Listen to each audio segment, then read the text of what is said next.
Welcome to this week's episode of Insight. During this week's show, we're going to cover three things. The first one's going to be the very eventful summit meeting between Vladimir Putin and Nikol Pashinyan in Moscow last week. Then we're going to move on to give you an update about the ongoing elections in Armenia and close with a few words about the war on Iran. Last week, there was a very dramatic summit meeting between the Russian president and the Armenian prime minister that's been making regional news. Stepping back, when you look at the rhetoric and the messaging that comes out of the Russian state before and after the summit, you can see that President Vladimir Putin plays the good cop, while the deputy prime minister, Alexei Overchuk, is the person who's been designated to throw his weight around and play the bad cop. Let's go over some of Overchuk's lines of attack. Overchuk made explicit threats outlining the practical, negative implications of a potential Armenian rapprochement with the EU and the West in general. He questioned Armenia's reliability, pointing to perceived inconsistencies between political assurances and actions, particularly in sectors such as railways. He went on to discourage the creation of data centers, signaling long-term negative consequences such as a surge in electricity prices. He emphasized Russia's entrenched role in strategic sectors, especially energy, implying that diversification away from Russian providers could entail economic costs and technical risks. He also said that reduced space for Russian businesses in Armenia could lead to consequences for Armenian businesses operating in Russia. This signals a shift from implicit interdependence towards more explicit conditionality. Overchuk also framed Armenia's EU trajectory as economically risky and externally driven. He also warned that Armenia could lose transit relevance in emerging regional transportation routes, suggesting that Russian and Chinese cargo flows may increasingly favor alternative corridors, including via Iran, rather than routes involving Armenia. In this context, he particularly said that Russian and Chinese cargo would rather travel through Iran rather than pass through the TRIP project. Underlying these tensions is what is referred to as the railroad issue. And what is that?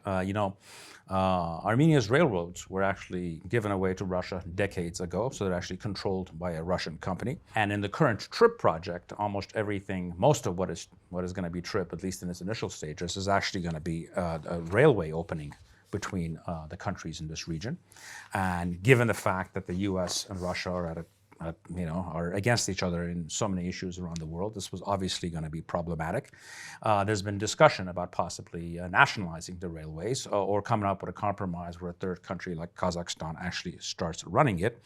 I've also heard rumors that this is actually the one place where the United States might actually be willing to work with Russia, and I've heard this in background, so this might actually be a way to solve this problem. Beyond the railway issue, obviously the bigger issue is the country's general direction moving towards the European Union. This is obviously going to come to a head at some point, because you can't be in the Eurasian Union, which we're a current member of, which is led by Russia, and joining the EU. This might actually get delayed because in realistic terms, there's no prospect of Armenia joining the EU anytime soon, and that might actually delay some kind of a crisis. But when all of this eventually comes to a head, where you have to decide one way or the other, the Russian pushback against Armenia could actually be devastating, because I'm not sure we're prepared for it. First and foremost is gas prices, because we pay much lower gas prices by being a member of the Eurasian Union than many other countries, especially in Western Europe, do. Secondly, it's the whole issue of migrant labor. If the Russians want to cut off Armenians going to work in Russia, even though that's less and less part of our economy, it's still a significant part of rural income in some of the poorest parts of this country. And lastly, and this is the hardest one to deal with, is the issue of market access. If they start restricting Armenian exports to Russia, most of Armenian exporters are not up to par outside of the IT sector to actually export to the EU. So if the Russians want to push back and cause damage to our economy, at this point, they have a great capacity to do so. So moving forward, as relevant, as important as it is, moving towards the EU or directionally going in that direction, as awkward, as difficult as the dance can be, it needs to be done in a way that it causes the least amount of damage and pushback from Russia. Now we're going to move on to talk about the elections and give you an update about that. And it's actually related to the past issue. During the meeting between the president and the prime minister, Vladimir Putin made a very awkward ask of Prime Minister Pashinyan, which is to make sure that Russian citizens who are running for office in Armenia actually gets registered and are allowed to run. Now, he never mentioned Samvel Karapetyan by name, but it was obvious who he is referring to. The prime minister responded by lecturing the Russian president about how Armenia is a democracy and people enjoy freedom of speech and other things. Putin, by asking that one question publicly, actually greatly damaged Samvel Karapetyan's chances of winning the next election, because he essentially put the Russian state stamp on this candidate, which is obviously not a positive in the context of Armenian politics today.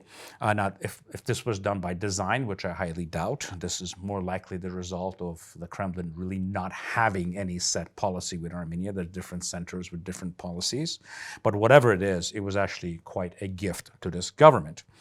Moving on, this week, Serge Sarkisyan's Republican Party said that they will not be running in this year's elections, which is very good. They did so because they were not going to win, and they were, in fact, only going to be helping Nikol Pashinyan get reelected. And I hope that the former president, Robert Kacharyan, would do the same, because at this point, his campaign is essentially, it might as well be part of the ruling party's campaign, because it only helps them win re-election, and it doesn't help us move to another direction. Now we're going to move on to the ongoing war in Iran. The war actually continues, except for a few-hour ceasefire, which was negotiated and much heralded by Pakistan a few days ago, which lasted a few hours. The war continues. We had warned on this show that this purpose of this war is not to liberate Iran or to get rid of this government. It's actually designed to destroy the national capacities of the Iranian state and the Iranian people. Unfortunately, we've been proven correct, because outside of the military targets, what they're going after and bombing on a daily basis are universities, cultural centers, research facilities, hospitals, bridges, and a few days ago, a synagogue in Tehran. This week actually started with a speech that President Trump made to the American people a month into the war, explaining the reasons for the war and its start. I can't really analyze his speech because I am not a psychologist. The week sort of ended with the following statement that the president made. Standing next to him is his defense secretary, Pete Hegseth. And I don't think it gets much more hostile than Iran. They're capable fighters. They're very tough people. And there are others like that. You don't mind when the enemy is weak, but that enemy is strong. Not so strong like they were about a month ago, I can tell you. In fact, right now, they're not too strong at all, in my opinion, but we're soon going to find out, aren't we? Now let's study the outcome of the war so far, now that we're entering its sixth week.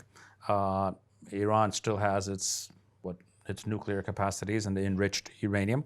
All of the Iranian proxies are still active and working, some of them less so, like Hezbollah, but they're still there fighting Israel, and the same thing with the Houthis in Yemen.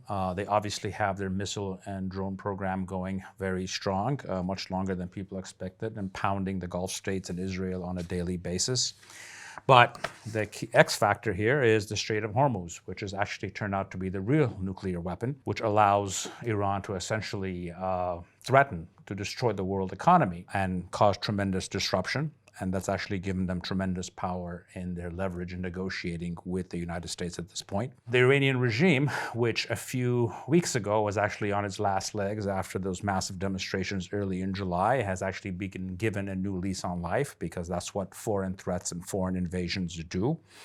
When you look at U.S. relations with the Gulf, it's been greatly damaged. The United States has obviously proven itself not capable of defending the Gulf states, or unwilling to defend the Gulf states against this onslaught from Iran. The global economy is very close to the verge of crisis and shortages in a few very key areas, which can actually trigger a worldwide recession. The only winner from this war is the state of Israel, because their intention was actually to destroy Iranian state capacity and the capacities of that nation, because their goal is to establish full spectrum dominance in the Middle East. But even that, they have isolated themselves even further from the world and are becoming more and more unpopular, and that will eventually hurt you politically in the long run. In conclusion, obviously the biggest loser here is the United States, which has shown itself to be militarily very powerful, but at the same time politically impotent against a foe that is actually willing to take the pounding and not play by the standard rules.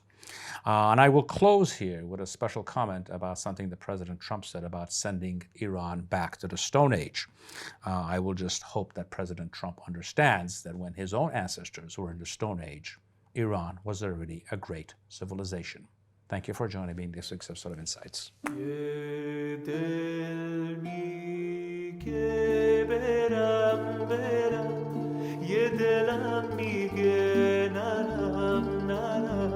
طاقت نداره دلم بی تو چگونم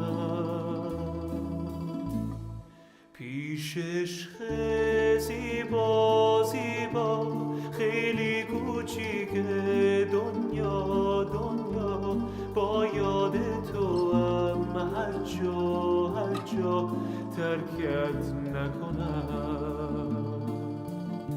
سلطان قلبم تو هستی دروازه های دلم را شکستی پیمان یاری به قلبم تو بستی با من پیوستی اکنون اگر از تو دورم ز هر جا بر یار دیگر نبندم دلم را